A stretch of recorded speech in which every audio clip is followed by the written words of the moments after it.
رسالت محمدی کی وضاحت فرماتے ہیں حضور کی ذات کے بارے میں مسلمان کا کیا عقیدہ ہے؟ ہمارا یہ عقیدہ ہے رسول اللہ صلی اللہ علیہ وسلم کے بارے میں کہ آپ بشر ہیں، انسان ہیں حقیقت اور ماہیت کے لحاظ سے۔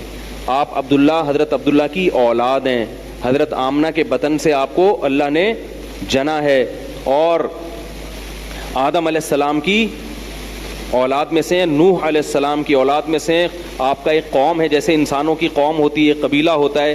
آپ صلی اللہ علیہ وسلم عرب میں پیدا ہوئے، عربی تھے۔ آپ صلی اللہ علیہ وسلم قریش قبیلے سے تعلق تھا اور بنو ہاشم سے تعلق تھا، تو یہ ساری چیزیں بشری مخلوق کے ہیں، اور آپ کی اولاد ہے سادات جن کو کہا جاتا ہے، وہ بھی سب کیا ہیں؟ بشر ہیں۔ اور آپ ہدایت کا نور ہیں، جیسے قرآن ہدایت کا نور، علماء بھی ہدایت کے نور، اور آپ صلی اللہ علیہ وسلم بھی ہدایت کے نور ہیں، تو نور ہیں ہدایت کے لحاظ سے۔ ہاں آپ زیادہ نور ہیں، کیونکہ آپ سے جتنی ہدایت پھیلی اتنی کسی سے نہیں پھیلی، اور علماء میں جس سے جتنی ہدایت پھیلے گی اس کو اتنے حساب سے نور کہا جائے گا۔ سمجھ میں آ رہی ہے بات؟ قرآن نے، اللہ نے اپنے آپ کو بھی نور کہا ہے، کیونکہ اللہ بھی لوگوں کو کیا دیتا ہے؟ ہدایت دیتا ہے۔ تو ہدایت کے لحاظ سے نور ہیں، اور حقیقت ماہیت کے لحاظ سے آپ کیا ہیں؟ بشر ہیں، انسان ہیں، بالکل ایسے ہی بشریت میں جیسے دوسرے انسان ہوتے ہیں، کیونکہ قرآن میں جگہ جگہ انما انا بشر مثلکم، میں تمہاری طرح کا بشر ہوں، یعنی بشر ہونے میں تمہارے جیسا ہوں۔ بشریت کے لحاظ سے کیا ہوں؟ جیسے تمہاری آنکھیں ہیں، تمہاری ناک ہے، تمہیں کھانا چاہیے، پینا چاہیے، بیمار ہوتے ہو تو علاج چاہیے، تو یہ ساری چیزیں مجھے بھی چاہیے، اس لحاظ سے۔ تبھی مشرکین اعتراض کرتے تھے، ما لہذا الرسول یاکل الطعام ویمشی فی الاسواق، یہ کیسا رسول ہے، یہ تو کھانا بھی کھاتا ہے اور بازاروں میں خریداری بھی کرتا ہے۔ تو اللہ نے اس کا جواب یہ نہیں دیا کہ نہیں یہ نہیں کرتے، اللہ نے فرمایا کہ سبحان ربی هل كنت الا بشر رسولا، میرا رب ہر عیب سے پاک ہے، اسے نہ خریداری کی ضرورت نہ کھانے کی ضرورت، میں تو بشر ہوں، انسان ہوں، فرق کیا ہے کہ میں رسول ہوں، تم رسول نہیں ہو۔ تو یہ ہمارا نظریہ۔ ہاں آپ صلی اللہ علیہ وسلم انسانوں میں تمام انسانوں سے افضل ہیں، بلکہ اللہ کی مخلوق میں تمام مخلوق سے افضل ہیں، فرشتوں سے بھی، جنات سے بھی۔ جتنی ذی روح مخلوق اللہ نے اس کائنات میں پیدا کی ہے، اس تمام مخلوق سے سب سے بڑا مقام اللہ نے کس کو دیا؟ محمد صلی اللہ علیہ وسلم کو۔ تبھی شاعر نے کہا نا، بعد از خدا بزرگ توئی قصہ مختصر، کیسا پیارا شعر ہے۔ اس نے کہا کیا نبی کی شان میں الفاظ کہوں، الفاظ میرے پاس نہیں ہیں، تو بعد از خدا بزرگ توئی، اللہ کے بعد سب سے بڑا درجہ کس کا ہے؟ تیرا ہے۔ لیکن یاد رکھو، اللہ تعالیٰ کی ذات اور صفات میں آپ صلی اللہ علیہ وسلم شریک نہیں ہیں۔ اللہ کی جو ذات ہے وہ مختار کل ہے، مشکل کشا ہے، حاجت روا ہے، اور انسان کوئی بھی ہو، پیغمبر ہو یا پیغمبر کے علاوہ بھی، اللہ فرماتے ہیں انتم الفقراء الی اللہ، سب کے سب اللہ کے در کے محتاج ہو۔ اور اللہ نے کلی اختیارات کسی کو بھی نہیں دیے، نہ جزوی نہ کلی، اسباب سے ہٹ کے جو اختیارات ہوتے ہیں۔ اسباب والے اختیارات اللہ نے انسانوں کو بھی دیے ہیں، جنات کو بھی دیے ہیں، فرشتوں کو بھی دیے ہیں، پیغمبروں کو بھی دیے ہیں۔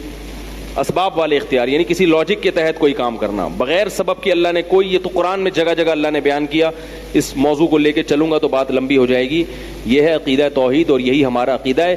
پھر یہ بھی ہمارا عقیدہ ہے کہ آپ صلی اللہ علیہ وسلم پر دنیاوی لحاظ سے موت واقع ہو چکی ہے، کیونکہ آپ بشر ہیں، اور ما جعلنا لبشر من قبلک الخلد، اللہ فرماتے ہیں کسی انسان کو ہم نے ہمیشہ کے لیے پیدا نہیں کیا، تو آپ نے بھی مرنا ہے اور انہوں نے بھی مرنا ہے۔ قرآن میں صاف ہے، انک میت، اے نبی آپ نے بھی میت ہونا ہے، وانہم میتون، اور ان سب نے مرنا ہے، سب نے میت ہونا ہے۔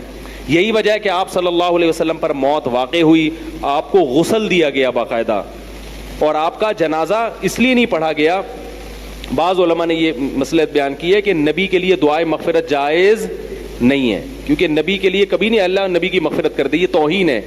اس لیے اللہم صلی علی محمد، خصوصی رحمت نازل کر۔ تو جنازہ کی جو نماز ہے وہ کس لیے ہوتی ہے؟ مغفرت کے لیے۔ تو نبی کا جنازہ نہیں بلکہ صلاۃ والسلام پڑھا گیا ہے نبی پر، صحابہ کرام نے۔ ہاں یہ ضرور ہے کہ موت واقع ہوئی تبھی آپ صلی اللہ علیہ وسلم کی بیویوں نے عدت گزاری ہے۔ عدت تو جبھی ہوتی ہے نا جب شوہر کا انتقال ہو جائے، عدت بھی گزاری ہے آپ صلی اللہ علیہ وسلم کی زوجات نے۔ اور عدت کے بعد جو ان کو کسی اور نکاح سے اجازت نہیں دی وہ نبی کے احترام کی وجہ سے، کیونکہ اللہ نے اس بات کو پسند نہیں کیا کہ نبی کی بیوی عدت کے بعد بھی کسی سے نکاح کریں، کسی اور کے نکاح میں جائیں, وہ آپ صلی اللہ علیہ وسلم کے احترام کی وجہ سے. ہاں نبی صلی اللہ علیہ وسلم پر دنیاوی لحاظ سے موت واقع ہوئی, مگر اللہ تعالیٰ نے آپ کو قبر میں خاص قسم کی حیات دی ہے جو عام لوگوں کو نہیں ملتی, وہ شہداء کو بھی نہیں ملتی, بلکہ شہداء کی زندگی سے بھی بڑھ کر ایک خاص نوعیت کی زندگی دی ہے. اور اس زندگی کی وجہ سے آپ صلی اللہ علیہ وسلم کی روح مبارک کا آپ کے جسد اطہر سے جو تعلق ہے وہ عام لوگوں کی نسبت بہت قوی ہے. نہیں آ رہی بات سمجھ میں؟ ہر میت کا نا کی روح کا جسم سے کچھ نہ کچھ تعلق ہوتا ہے, لیکن آپ صلی اللہ علیہ وسلم کی جو روح مبارک ہے اس کا جسد اطہر سے بہت قوی اور گہرا تعلق ہے. اس تعلق کی وجہ سے آپ صلی اللہ علیہ وسلم کو قبر میں زندہ کہا جاتا ہے. بات آ رہی ہے سمجھ میں؟ تو یہ برزخی حیات ہے مگر بہت طاقتور حیات ہے. یہ اس معنی میں نبی کو کیا کہا جاتا ہے کہ آپ صلی اللہ علیہ وسلم قبر میں زندہ ہیں. سمجھ میں آ رہی ہے؟ کیونکہ یہ عام مردوں کی طرح نہیں ہے بلکہ بہت طاقتور حیات آپ صلی اللہ علیہ وسلم کو دی ہے. کیونکہ جب شہداء کو ملتی ہے وہ حیات, تبھی تو قرآن نے کہا ان کو مردہ گمان بھی مت کرو.